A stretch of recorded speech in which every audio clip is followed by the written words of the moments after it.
বাড়ির পুজোর এবার কিন্তু আলপনার দায়িত্ব পড়েছে আমার উপর, আর এর জন্য কিন্তু আমি ভীষণ খুশি। পারি না সেরকম, তাও নিজের মতো করে চেষ্টা করেছি। আগের বছর কিন্তু পুজোতে আমি কোনো কাজই করতে পারিনি। আমার কিন্তু এই পুজোর জায়গায় আলপনা দিতে ভীষণ ভালো লাগে।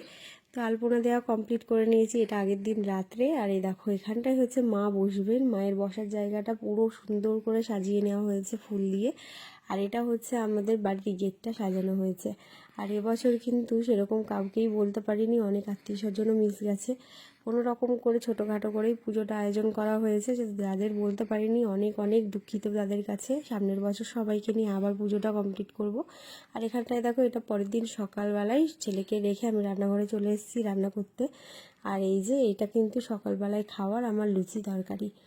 তো রান্না করব শুধু পনিরের তরকারি, বেগুন ভাজা, ছেলেকে ডেকে ঝটপট ওটা করবো, তার মধ্যে আবার ছেলেকে স্নান করাতেও হবে। আর এখানটায় দেখো শাশুড়ি, ননদ আর যা আর একজনও আছে, তাকে ক্যামেরায় তখন নিতে পারিনি। এরা সবাই মিলে পুজোর কাজগুলো করছে। আর এটা হচ্ছে আমার যা পুজো দিয়েছে আজকে আমাদের বাড়িতে। তো ঠাকুর দর্শন করে স্নান করে আমি রেডি হয়ে দেখো নিচে চলে এসেছি। আর এই দুটো দেখো পুরো ক্লান্ত হয়ে গেছে, যে উপোস থেকে আর পাচ্ছে না। যেই দেখেছে ক্যামেরা করছি অমনি সব ঠিকঠাক হয়ে গেছে। আর এই যে আমাদের বাড়ির মা চলে এসেছে, আমার শাশুড়ি ফার্স্টে বরণ করে নিল। আর শাশুড়িকে ফার্স্টে দিয়েছি, এরপরে আমি দেখে দেখে আমিও বরণ করে নিলাম। তা ভীষণ ভালো লাগছে। আগের বছর কিন্তু অনেক মন খারাপ ছিল আমার, মায়ের কোনো কিছুই করতে পারিনি, মাকে বরণটাও আমি করতে পারিনি। এই বছর আমার সাহার উদ্যোগে আমি সবটাই করতে পেরেছি, আর আমার সন্তানকে নিয়ে আমি ভীষণ খুশি। আর এই যে আমাদের মা তার আসন গ্রহণ করতে চলেছে, সাহা, কাকা সবাই মিলে মাকে মায়ের জায়গায় বসিয়ে দিল। আর এখানটায় দেখো আমার পুচু বাবা ঘুম থেকে উঠেছে। আর এই দেখো এই বছর আমি ভাবতেই পারিনি আমি আমার সন্তানকে নিয়ে মায়ের সামনে বসতে পারবো, আর আমার সন্তান আসবে আমার কোলে। এইটা মায়ের জন্যই সম্ভব। আর এই যে এটা হচ্ছে আমার জননী, এই যে তার নাতিকে নিয়ে খেলছে। আর এই যে বম্মার কোলে উঠে পড়েছে। আর সেদিন কিন্তু আমার ছেলে প্রচুর কান্নাকাটি করছিল, এত লোকজন দেখে ও না কীরকম একটা হয়ে গেছিলো। ও থাকতেই চাইছিল না কারুর কোলে, শুধু আমি ওপরে যাচ্ছি আর নিচে নামছি ওকে নিয়ে।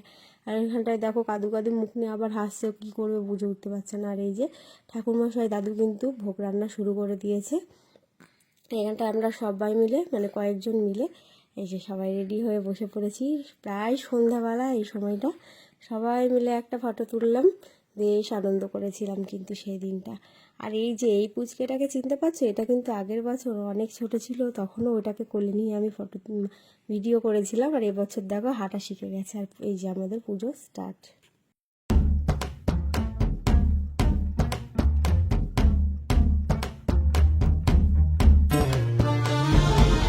এ ঘন ঘোর আধারে ভোর, তুই যে মা আলোর দিশা,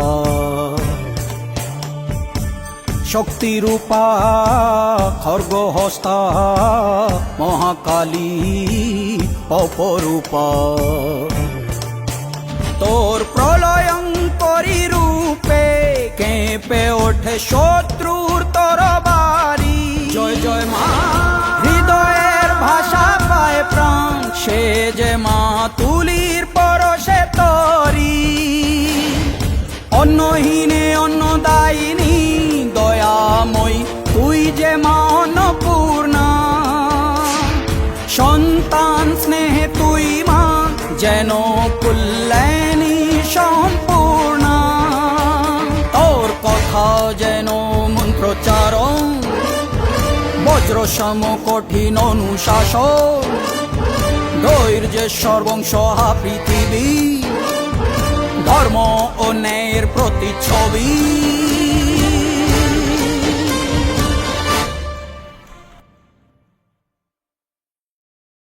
জয় জয়